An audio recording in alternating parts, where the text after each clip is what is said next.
Good morning, Matt Waldman. It's Monday. My pants are on fire because the free agent legal tampering period Get Kyle begins. Brandt to douse him. Yeah. We'll share some of the pre-show discussion or not. Now, so the legal tampering period begins shortly after, about an hour or two from now. And we'll, run through the start of the signing period later Tuesday afternoon. But a lot already happened last night, Sunday night. So a lot of teams. Seems like, and by the way, I'm Bob Harris. Hi, how are you? He's Matt Waldman, the much more attractive portion of this program. Author of the rookie scouting portfolio, which is well underway. The tight Are you ends are blind? I could go back there, so I thought, it's like a combination. Okay. The wide receivers, where are we at? Where are we at in our rookie scouting portfolio journey? I'm just finalizing wide receiver rankings since like pretty much Saturday morning. Still got a good bit of ways to go, but it's an interesting class. It's I think a lot of the people are talking about it as if it's just bad, and that may turn out to be the case. But I would say it's only bad, quote unquote, because there aren't a ton of players who the NFL likes to have as X receivers that roll off the factory line. No DK Metcalf looking guys, at least from their perspective. Not enough of them. I think there's a lot of decent players actually in this class that might be, that have a chance. It's just not rock solid. So more on that another time. I'm going to be putting out a tight end podcast that I usually do during the month of March. I do a position a week as I finish up the RSP, so stay tuned for that coming out this week. And the RSP will be out April 1st. You can pre-order at mattwaldman.com. Post-draft comes out a week after the NFL draft, usually even in less time than that. And I usually put out like a tentative cheat sheet within about 3 to 4 days after the last day of the NFL draft. So those of you drafting early on that first weekend after the NFL draft, you'll have something in your hot little hands.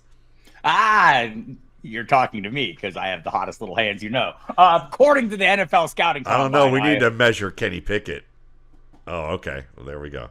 I'll be okay. And also, Joe Burrow would like you to know his tiny little hands are more than capable of hurling the football as well. Okay. Speaking of DK Metcalf, and we'll get into that. By the way, go to footballguys.com. We're covering the free agent frenzy in fairly real time. I think it's not like a huge class this year, or not like the depth of high-end talent, but there have been a lot of crazy moves. We'll start out. You mentioned DK Metcalf. Traded to Pittsburgh. I want to say it was and he got a new contract there, $132 million. What was the draft capital they swapped out? I have it in front of me somewhere because I'm a very organized host. Second round pick in 2025, the 52nd pick overall. So still don't know who the quarterback's going to be. We may talk about that. DK Metcalf in Pittsburgh. Will he be an elite fantasy wide receiver as a Steeler? Feel it or fuck it. I'm going to say fuck it, and mainly because I think he'll be just what he was in Seattle. And generally, at least in the later years, which is maybe have games where you feel like it's happening that way, but it still comes down to the quarterback and who are they going to have. And if it's Russell, if they have him, I still think that you're looking at Metcalf being that appealing number 2 option. But this is going to be still a run-oriented offense. It's still going to be Arthur Smith's offense. It's still, as my buddy Steve Volk, who's a big Steelers fan, would say, it's still going to be Mike Tomlin's offense. And if you read the beat writers there, they believe that really some of the stuff that happened with how Arthur Smith behaved with Russ, that came down from Tomlin more than it came down from Arthur Smith. But it could have been Arthur Smith complaining up to Mike Tomlin and then coming back down a couple of steps further. But who knows? All I know is that they're probably going to run the ball. They're probably going to be that offense that has moments where they look like they're exciting and then they're not, and then Steelers fans get all grumpy about it. So Metcalf, to me, also just doesn't close the deal as well as some of the top options do as a pass catcher, tracker of the football sometimes. It's still kind of an issue with him. But it's one of those things that very good player, very good addition, should really help this run game and solidify the passing offense, but you still have to wonder who the quarterback's going to be. Right. That's an open question. There are other open questions. George Pickens, my friend Jeff Mans, my colleague at Sirius, put out a tweet last night saying the Steelers now have the most quote, explosive receiving core in the NFL. I think if we were compiling unnecessary roughness and other similar penalties, that would bear out between Metcalf and George Pickens. But here's the question: George Pickens, will he be a wide receiver in Pittsburgh, feel it or fuck it, in 2025? That's a great question. I'm going to say, just for the fun of it, I'm going to say fuck it and say that, he's going to wind up somewhere else, because you complain about playing in the snow in Pittsburgh, and that's kind of like saying that Steele's overrated, that Permansky sucks, and that, that Steelers fans are like, some sort of ass backwards group of people. You might as well be saying that kind of stuff. I didn't say that. George Pickens might have said it. He might say it after. Says a lot of things. He might say it after they trade his ass. That's all I know. But yeah, with Metcalf, they might then draft somebody else and feel like they can go to well elsewhere and feel like that's just kind of soured, and might as well take advantage of whatever kind of opportunity that teams might go, they just didn't get along in this town. We can give them another chance here in a new place, and they can get some sort of value out of that. Yeah, I think all the other guys there, not named Roman Wilson, who apparently has taken up permanent residence in one Mike Tomlin's doghouse. Maybe he can work his way out of that. But there's a tube from my doghouse to his doghouse. That's all I can say. but beyond that, I think everyone else is probably free agents, or Van Jefferson, Mike Williams. Calvin I want to say Austin. Your guy Calvin Austin is still around. He's gonna stick around too. Yeah, and he'll probably have a role. So I'm with you there. But I think I'm kind of with you too. I think Pickens, when his post game press conference where he kind of suggested there was no future, or you didn't see the path to greater offensive success there, and the quarterback issues we'll discuss here at some point probably.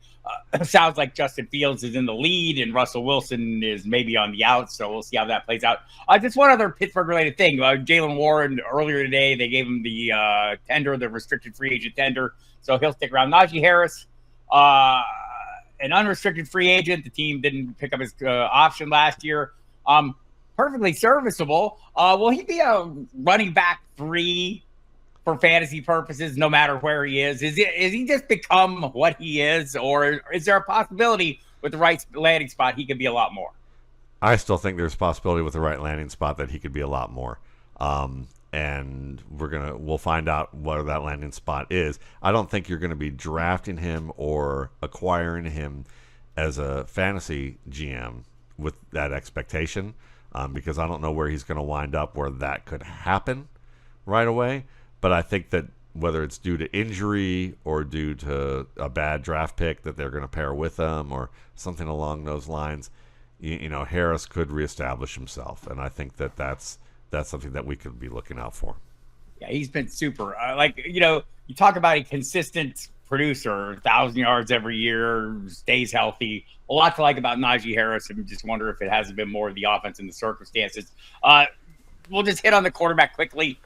Aaron Rodgers, a lot of discussion about him now being on Pittsburgh's radar, also the Giants' radar. We've talked about him at great length, so I don't want to get too deep into him. But I think that's something you'll be wanting to watch for if you're out there. Another big quarterback move. The Seahawks went cuckoo for Cocoa Puffs here over the weekend. They traded.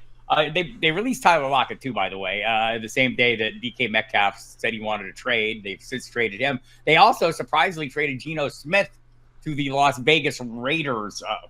Is he a difference maker? Feel it or fuck it?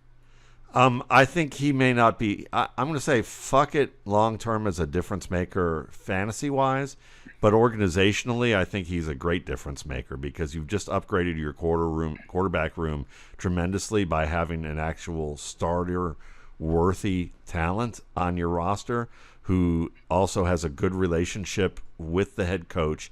And that means that they can draft a quarterback and have a little more luxury of either drafting who they wanted and letting them sit, or taking a chance on someone a little bit later if who they wanted they miss on. Like last year, they wanted Michael Penix, they missed, and they wound up with this disaster that they had last year. I think that Smith will be helpful in that regard, where he can be the bridge starter and be a good bridge starter for a team that needed that. Right. So, yeah. For the pieces we're interested in, I mean, Brock Bowers pretty much playing at a ceiling. Don't see this limiting him at all. In fact, maybe opening the door to another solid season or a solid sophomore season. Jacoby Myers, a perennially underrated fantasy asset. Don't underrate him when you're out there drafting. He's going to be going way late in your drafts, wide receiver 4 level. He'll produce at wide receiver 2 levels, as he almost always does and has going back to his time in New England. So watch out for that. It'll help the run game too. Right, I agree. I think it's just having an offense that's better on schedule. They still need a running back. We'll see if Najee Harris applies for that job or somebody else. There are other players out there. Najee'd be pretty good for that group, honestly. Yeah, not a ton of high end talent again out there at each position. So Sam Darnold now, Bob Condotta of the Seattle Times reports that he is the focal point of the Seahawks' desires at the quarterback position. Sounds like he's earned himself a lot of money either way. Would he be a good fit in Seattle with Clint Kubiak coming in as the offensive coordinator there, taking over for Ryan Grubb? In theory, absolutely. In practice, Seattle. Time with them, by the way. They were together in San Francisco in the year that Darnold spent there, honing his craft and maybe, liberating himself from the past as he moved on to Minnesota. Absolutely, yeah. In theory, I think that it's an absolutely great fit because you have a quarterback who's pretty mobile, who can create on and off structure on the move, big arm, and that works well in the play action game with what they want to do. He's got some drop back. He's got drop back experience. He's pretty good in the pocket from a drop back perspective. In practice, though, Seattle fans will tell you, and I have a friend who's a Seattle fan who will tell you, it doesn't fucking matter unless John Schneider starts drafting offensive linemen and not thinking that this is 100% true. Because John Schneider likes to go to Goodwill and Big Lots to get his offensive linemen, which sometimes you can land a really good one, but with the amount of allotted time that they have on draft day, it ain't Big Lots and Goodwill. And that's the problem. And maybe that's why Pete Carroll's probably going to build a better team quicker than John Schneider will, is because Sam Darnold's going to start realizing that the ghosts out of the house of New York might follow him to Las Vegas if that offensive line doesn't get better. Yeah, I had a great discussion a few years back with former Broncos GM Ted Sundquist, who that was, his things that he said, look, if you want to succeed in this league, you better find yourself at least one good tackle and better still 2 tackles. And those guys don't grow on trees. If you're in the middle of a season and guys are going down, you can't just go pluck one off the tractor out on the farm and throw them in there. We can just wait. We don't have to pay the freight. He even said it this year again. He doubled down or tripled down on his statement, John Schneider did, with talking about, what to prioritize or not. And maybe some of that's smoke because he just doesn't want to tell the media what he's thinking. But based on actions that we've seen thus far, he has been very dismissive of the idea of really going strong to the hole on offensive line. And it's too bad because all those players that they've gotten rid of still could have been decent with an offensive line. They would have been much better over the past 2 to 3 years if they had one. Well, let's carry this forward. Kenneth Walker III, feel it or fuck it, he's going to be a thing in fantasy terms in Kubiak's offense, regardless of the QB and the moves on the offensive line. He does seem to be a fit for the scheme, at least. He's an excellent fit for the scheme. Very patient runner, someone who is excellent on the perimeter. So if they can get the perimeter game going, which is what Kubiak likes to do, Kenneth Walker is one of the best at that. But I would say he's also kind of has a tendency to feel like he has to create for the paucity of offensive line play that's going on. Swings for the home run. And he does swing for the home run a little bit, whereas with Zach Charbonnet, you know exactly what you're going to get. So I think either way it's going to work out, but because he's got Zach Charbonnet nipping at his heels, it's very possible that Charbonnet ends up the better guy in this. So I'm going to say fuck it in reality, feel it in theory. You can go check out my fantasy notebook from over the weekend to find out everything I think about Kenneth Walker III in Seattle under Clint Kubiak, and given the offensive line issues, the rest of the offense in flux, and the presence of Mr. Zach Charbonnet. Call that a tease, Matt Waldman. Look into that. You are a teaser. Davante Adams, no teases here. He is a Los Angeles Rams. Signed a great new contract, guaranteed $26 million, I think $40+ million over 2 years. He wanted $20 million a year and a West Coast home. He got both those things from the Rams, who are moving on from Cooper Kupp, as we've discussed at length. Pairing Davante Adams up with Puka Nacua. Is he going to be a limiting factor for Puka Nacua? Feel it or fuck it? I'm going to say fuck it. I'm going to say that he's still going to be very good, but those two guys could probably be like what Adams was with Garrett Wilson. If you look at those two guys, they were very strong in terms of fantasy production. Well, Wilson in the 11 games with Adams was quarterback 20, was wide receiver 22. Right. Wasn't top, but I think you can say, well, it wasn't a great offense. Aaron Rodgers wasn't always on point. Davante Adams comes in with an established relationship. So I think there's a lot of moving pieces there. I think the thing for me is Adams maybe is more an additive thing because maybe he's a bigger hit on Kyren Williams, given his red zone capabilities, a big touchdown scorer there. Either way, Matthew Stafford, here's a guy, I think his current Football Guys projection is quarterback 26. We never like him, but he's in a great offense with great assets. Is he going to be overlooked this year? Yeah, absolutely. I mean, because you've got, as long as they're healthy, that's been the problem, is that the Rams receivers have been able to stay healthy. Stafford's older and hasn't been able to stay healthy, and then we know that sometimes fantasy analysts, they see an age number and they completely just lose their minds. So I would say Stafford is an excellent late round pick. And when you look at what he can do with Adams, I mean, if Adams needs to carry the load for them, they can do that with him. But they won't with Nacua. And I think the limiting factor for Puka Nacua might be what my buddy Brandon Angelo has had to say about him, which is that he has some concerns that Nacua can long-term stay healthy just based on the type of injuries that he had and the playing style that he has, that it may be a difficult thing for him if he doesn't kind of figure this out. So, really, they have a professional in Adams who knows how to stay healthy, or at least, watch him get hurt this year, but, that he knows how to stay healthy and knows how to train and understands, the league at a high level. So I would say that, this works out very well for both of them. Yeah, I would agree. I think it's a huge plus, obviously, for the Rams offense. Probably a plus for Kyren Williams. I don't think he's going to tear into the touchdown total so much that we're going to be dismayed. But honestly, all those guys, Puka Nacua, maybe he takes a little hit. He's going wide receiver 4, early first half of the first round in every draft. Maybe wide receiver 8 to 10 now. Right. Maybe you get a little bit of a discount on him out of the concerns, much like we got with Kyren Williams last year, just from the arrival of Blake Corum. Having an actual proven player like Davante Adams, you would think would take a little off the price. Adams going, I want to say, late in the quarter, wide receiver 2 range. He'll move up and push up closer to the front end of that group. And Kyren Williams going as running back 10, he'll probably stay in place. Another running back issue, Aaron Jones returning to Minnesota. Is this great news for whoever their quarterback is? Feel it or fuck it? Fuck yes, I feel it. Yeah. I mean, that's all that we really need to say. Great receiver, excellent runner, still has plenty of life in those legs, understands the scheme very well. They never wanted him to leave Green Bay. That wasn't the intent. So I don't know if that wasn't the intent, but they didn't want to pay him, right? I mean, I felt like they were worried about the availability issues, the durability issues that they saw there. And last year, he was beat up pretty good, 3 different injuries, played all 17 games still, career highs and all his numbers.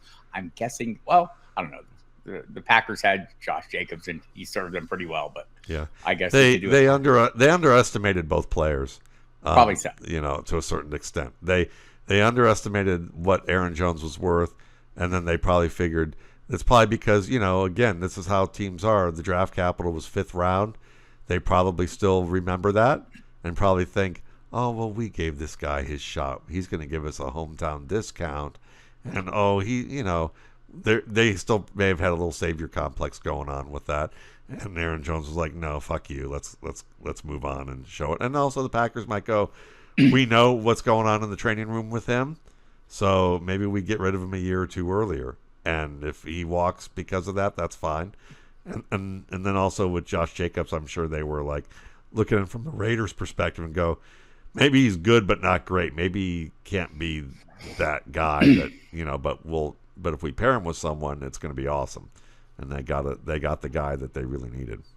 Aaron Jones' early best ball ADP on Underdog is running back 28, kids. Go out and get him while you can if you're out there. I thought 18. I thought RB 18 would have been a bargain. Right. What's going on with Josh Norris that they got that ADP cranked down so low? Did Josh not get his hair cut? I don't know. There's some interesting ADP numbers we can perhaps discuss in a future episode. No doubt. We did a little bit of that last week. We may do that again as some of these things sort out after free agency. Hollywood Brown returns to Kansas City. Little issue for Xavier Worthy, already off the radar, had some domestic violence issue that it was no charges will be filed, but it's something to watch with him. Rasheed Rice, we know he has some off-the-field issues recovering from the knee injury. Hollywood Brown, can he be a legitimate weekly fantasy play? You're asking me a lot of in theory, in practice questions. This is a theme this week, I believe. So in theory, absolutely. In practice, he's got to prove he can stay healthy. I just think that's been the major problem with him. So you've always got to apply the risk of injury kind of discount to his ADP. So if Norris and company haven't had their weekly waspy dinner type of thing going on Instagram, then the value might be way down on him, and you might be able to take advantage. But if they've had one of those things and one of those joints where I feel like if you got an invite to the waspy dinners, you'd be a little less sour about the whole thing. Nah, it's not my kind of joint because I prefer hot sauce to my mayonnaise, but that's okay. Though I would take the Grey Poupon. If I can get the Grey Poupon, we can. No, you want to use Bijan's Dijon, the Bijan Mustardson brand, if you would. That's the mustard of choice in fantasy circles. Oh, Bijan's Dijon.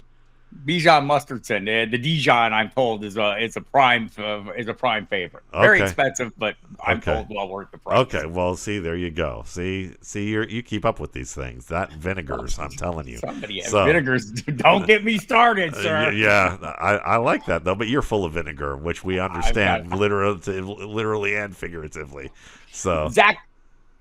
2024 is tied at 11. He re-signed with the Washington Commanders. Currently being drafted outside tight end 2 territory. You're going to have to take that up with Josh Norris. I think he's going about tight end 26 or so. I'm sure that'll climb up now that we have some certainty. How high should it climb? Can he be a tight end 1 again in 2025?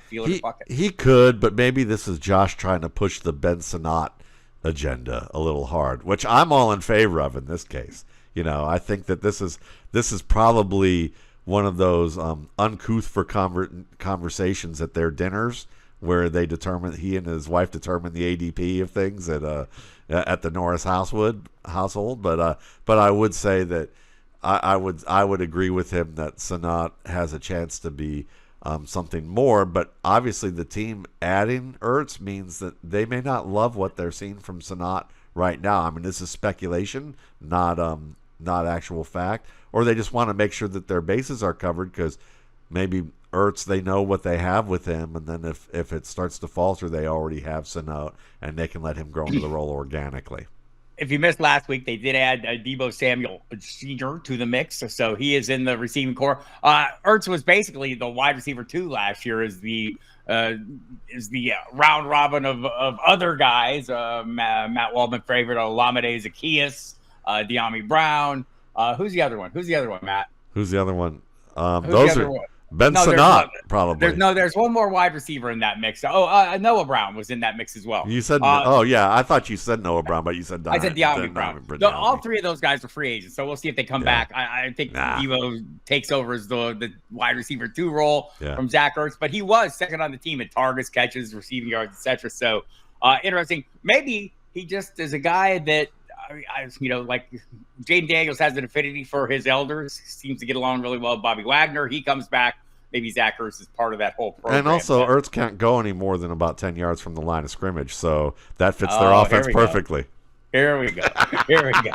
Christian Kirk traded to the Houston Texans. Evan Ingram released as well. He's visiting the Denver Broncos today. They have a huge need. But let's do this one. Christian Kirk, he had a great first season before injuries took him apart. I want to say he set career highs in 2022, his first season in Jacksonville. 84 catches, 108 yards, and 8 TDs. Can he still be that guy in Houston? Oh, yeah, I definitely feel that. I definitely think that he can do that, especially if they – but again – Houston needs to get that offensive line together. If they can do that, then Kirk could definitely be that guy, and you still get value out of Nico Collins. That's high end, wide receiver one type of stuff. So to me, that those numbers that you quoted for Kirk are exactly what you would see from a high end possession receiver, and that's pretty much what he is. And you get someone who can give you a little downfield action too. So I actually think, as an all-around player, he's an upgrade to Tank Dell, who's going to be, mending. We wish him well. Tank's obviously far more explosive, but Kirk's gives you someone that most of the time can play an entire season. Yeah, I think Tank's a year away. I just had his ACL repair. Of the multiple injuries that he's had repair, the final one was the ACL. They always wait until the other injuries heal so they can start the ACL rehab right away. Maybe we could get Josh to feed him, and his ADP will go up. And then also, it might go up if he just leaves early because he looks at the spread. I wish I knew Josh better. I don't know him as well as you, so yeah. I don't think he knows I exist. So yeah. I don't think he knows anybody exists right now. He's so busy with what he's doing. Parker Washington. Will he be a thing working alongside Brian Thomas Jr., assuming there are no major additions? Yeah, I'm going to say, assuming there are no major additions, absolutely he could be a thing working alongside Brian Thomas. He's got rapport with Lawrence. He's someone that really he wins contested targets well. It's probably one of his better skills. He's good after the catch, works the underneath zones well. There's a good chance that he could be involved in this thing, regardless of what they add, because they're going to have to add a lot, getting rid of Ingram and Kirk, they got rid of Duvernay, and so they did. So they're going to have to draft. So they're going to be drafting players in this class, and I mean, I think there's a lot of good wide receiver 2 types that could complement Thomas in this class. So I would expect that to happen, but Washington might be able to take up the slack if they don't add a tight end from this rich class too, but I expect they're going to do both. Wait a minute. I'm detecting Brenton Strange slander here. I'll have none of it. But I'm going to ask you anyway. Brenton Strange, a sneaky tight end 1 candidate with Ingram no longer in the picture. Feel it or fuck it? I feel it. I actually feel that that's a good one. But they're going to reload, and they might have another. They might be able to get a bargain from this tight end class. There's a lot in this class, who could like become the Brenton Strange of Brenton Strange. Damn it. Yeah. Damn it. I like the Brenton Strange idea, though. I think it's probably the right one for now. For a guy with 6 best ball drafts ongoing, I might have suddenly gotten a number of Brenton Strange shares. Interesting. Mike Gesicki re-signed. First time he'll have the same offensive coordinator 2 seasons in a row, coming off a pretty decent season, most of the big numbers coming when T. Higgins was not on the field. Is he a sneaky tight end 1 candidate in his second season in Cincinnati? Yes, I will say I'm feeling that, much to my chagrin, because I think of Mike Gesicki, and I think of a ballet dancer, with his feet cemented into the ground. He can move anywhere and everywhere with grace as long as his feet are he doesn't have to move his feet quickly. But he is, he fits what Joe Burrow likes to do. I think there's potential there. I wouldn't overinvest on him, but I think that they had a rapport, and those the sail routes, corner routes to the flat where he's wide open in space and gets to run 5 to 10 yards. All those things are good. You can get enough of that work that it could be worthwhile. I would say the Norris crowd is not big on Mike Gesicki either. I want to say he was well outside the tight end 2 pricing, maybe even lower than. Yeah, tight end 27 on the current underdog ADP. That will also probably rise. I'm surprised by that. So I think the thing was last year he was like great. Like his average scoring was great per game, or his average scoring per game was horrible. But he had spike games of 5 games without T. Higgins. He was amazing. And I think that's kind of the thing is it trustworthy when you have both Jamar Chase and T. Higgins on the field, and we think they will be. So I think people are dialed back because of that. But that's a crazy value. I mean, you look at some of the guys going ahead of him. Colts, Pat Frymuth, Kate Otten, Kyle Pitts, Jake Ferguson, Ingram, Isaiah Likely, Dalton. I mean, there's a lot of guys going ahead of him that I don't know need to go ahead of him. But that'll probably get sorted out a little bit now that we have some certainty. And uncertainty does drive a lot. Like as I'm in the draft rooms right now, I feel the weight of the uncertainty. And many players, I'll say, fuck it. Like, like I'm in a lot of drafts right now where Rico Dowdle is presenting as the top back on the ADP list. I'm going, do I really know what the Cowboys are doing here? Do I not think there's going to be something going on there? And so maybe I'm looking at a different position or something as he's presented. Yeah, that's true. I mean, all I know is that maybe Mike Gesicki just doesn't have that truffle oil smell that the Norrises prefer at their dinner table. My friend out there, Mike Fial out there at Daddy's Home FF on the X device when it works. It loves my love. Chris Godwin back to the Buccaneers on a 3-year deal. So no surprise there. Oh, I'm thrilled for that. Feeling that. So he was, I want to say the 7 games he played, he was like wide receiver 2 in all of fantasy. Yeah. I mean, can we expect another season like that and still get a very effective Mike Evans, who I might be highly invested in the 4th rounds of current best ball drafts. I think Chris Godwin was one of my favorite players last year to talk about as an underrated option because he was getting back to being the slot, which I think was a lot of people's underrated option because of that. He's going to play more in the slot role. He's honestly the best 3-position wide receiver in the NFC, I would argue. The guy who can play all 3 positions behind Justin Jefferson.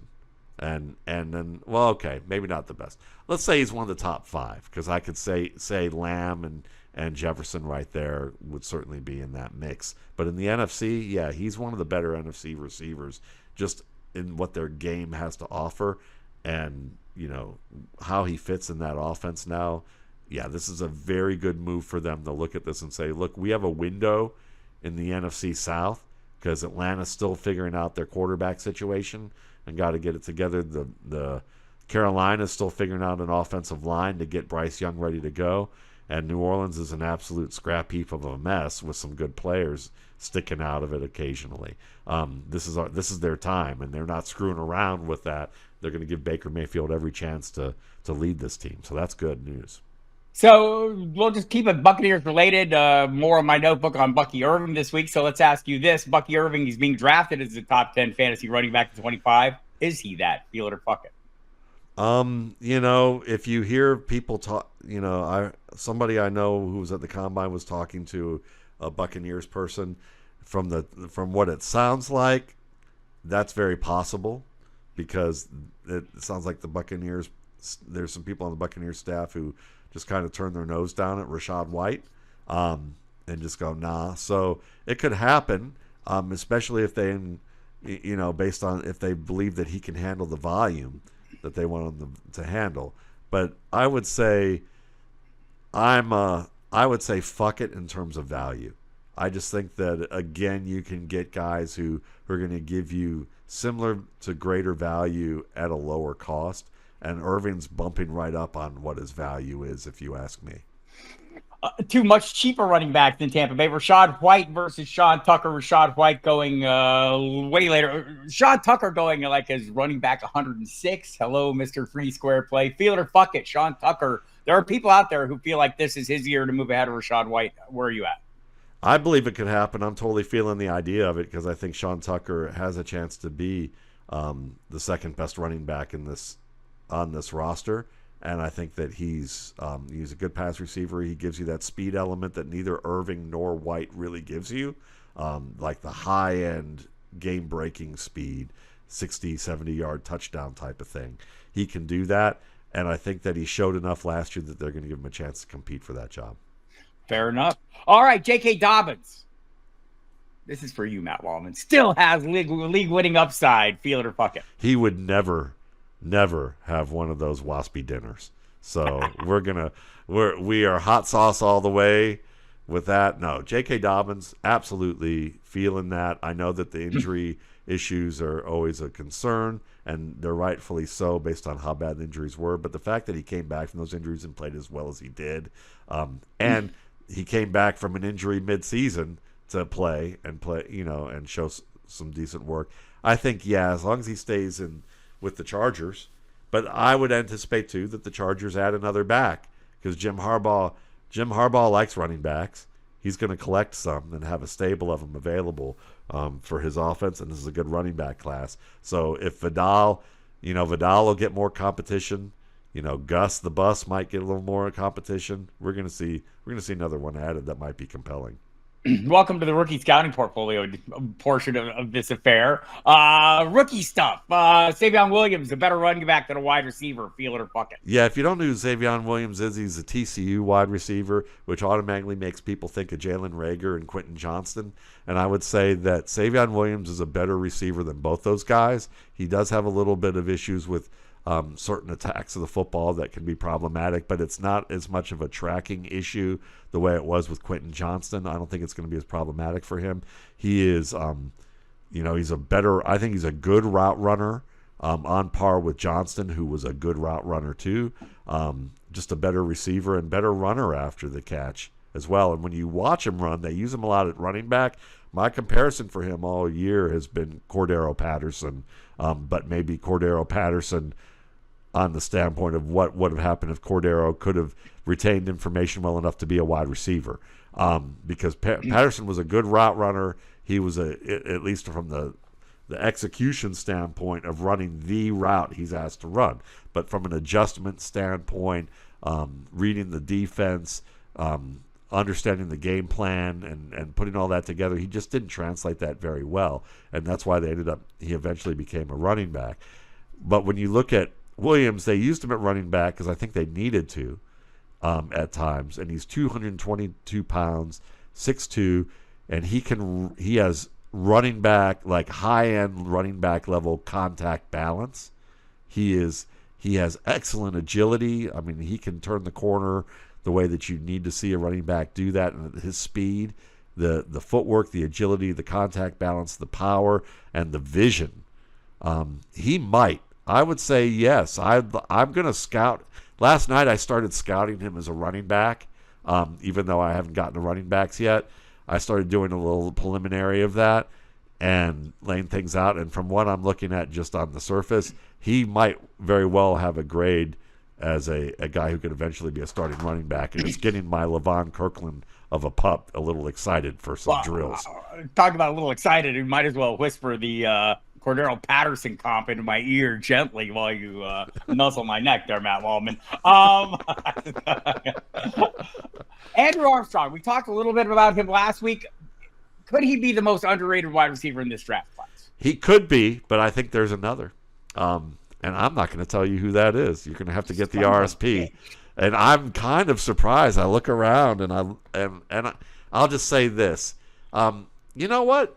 We are going to do a contest because Ben Seibel, who won an RSP in the contest from Devin Knott's donating some gifts, and we still have some RSPs to give away from Devin. Thank you very much over at Football Guys. Does wonderful work. Then you can, Ben Seibel also donated because I guess he liked what was going on so much that he decided that he wanted to donate one as well. So on behalf of Ben here's what we're going to do. I'm going to give you some hints about this wide receiver, and you can email me. And if you are one of the first two people to get this guy right as the most underrated wide receiver in the class, according to what the RSP is likely going to post, and I have him with a starter grade. He's played at 2 different Division I schools. He has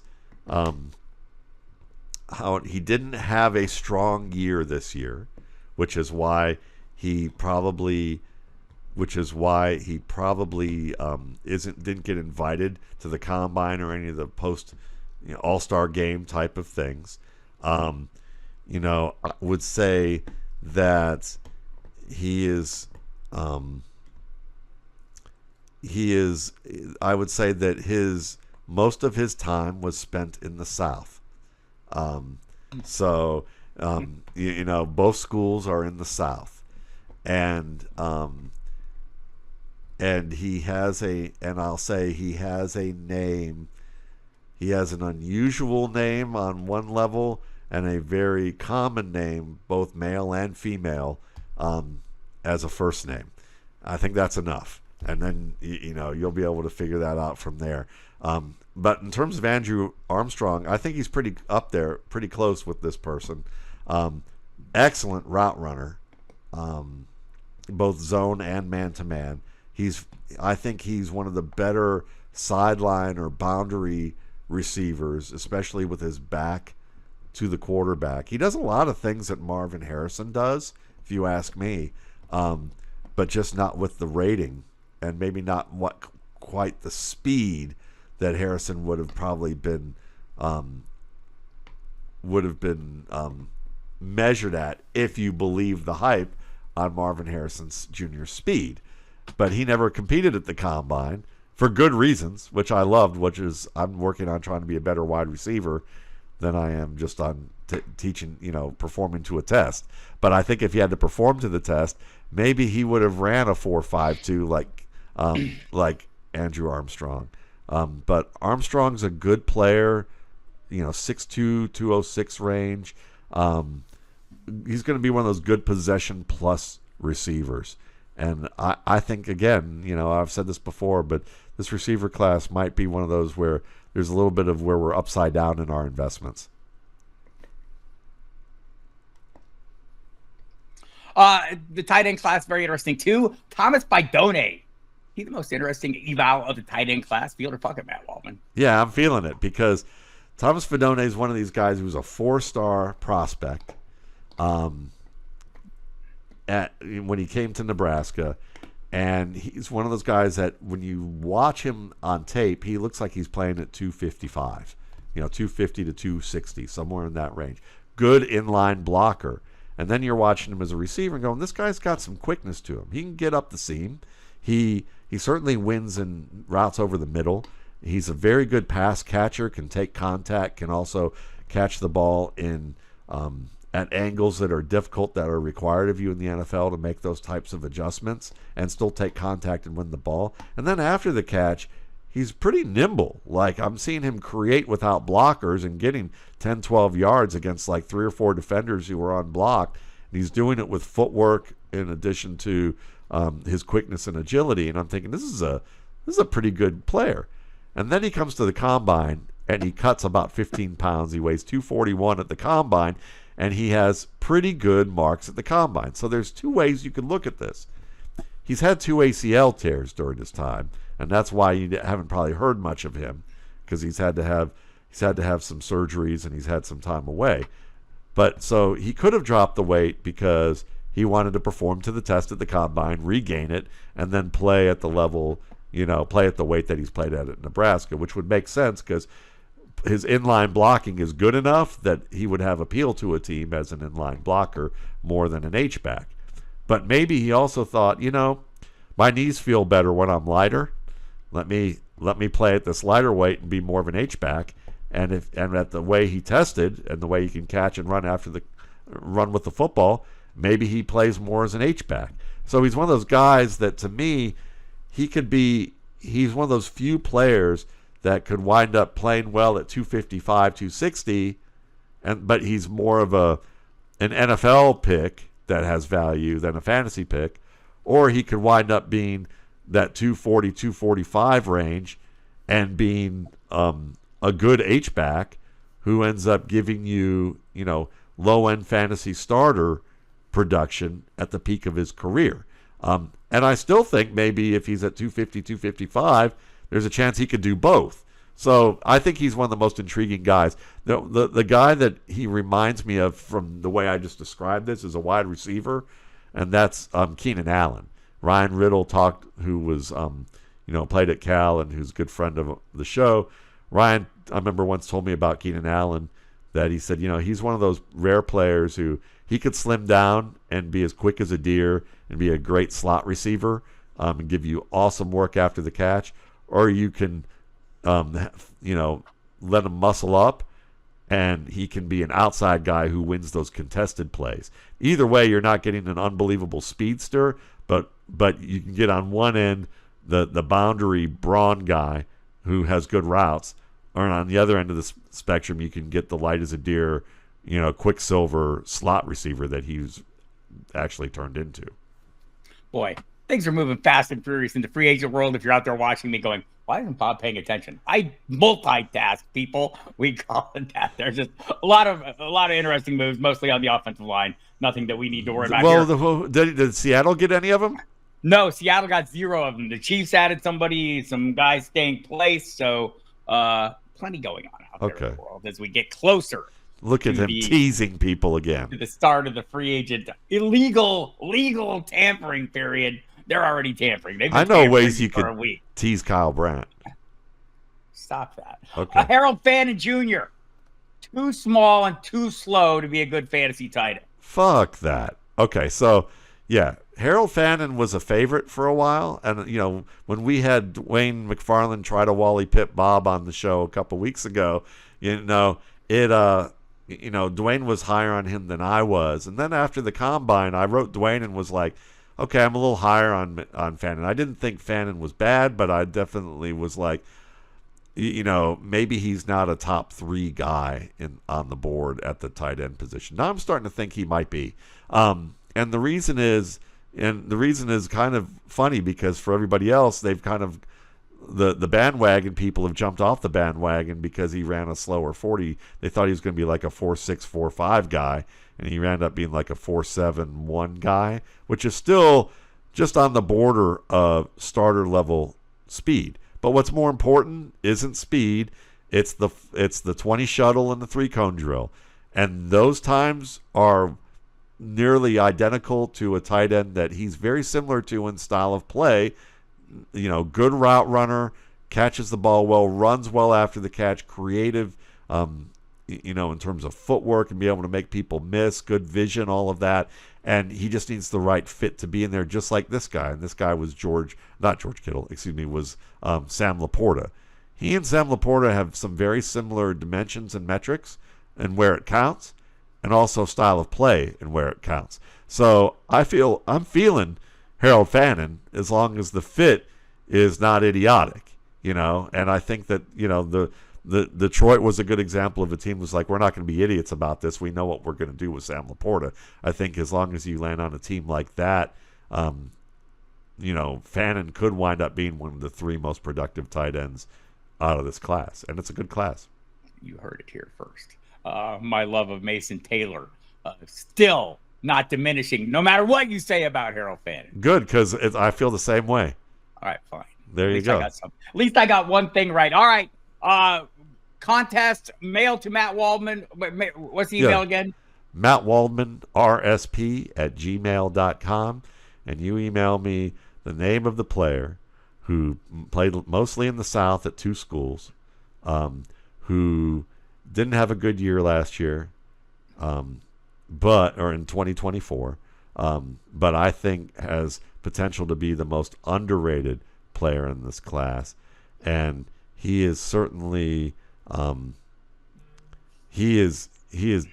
definitely faster than the river flowing through that state. Look at you go. All right, that's it for us today. Follow us on Twitter when it's working, @Matt Waldman or @Football Diehard. We're both on the Blue Ski too. You can find us there. Yeah. At various times. Find us both at Football Guys as well. And go to mattwaldman.com. Order up your RSP now, your rookie scouting portfolio. There's nothing like it on the face of the entire planet. And you can take that to the bank, kids. Go buy From one 2 now. people who are nothing like anybody else on the face of this planet either. Love you. Goodbye. Love you. Bye. And I was talking about both your personalities.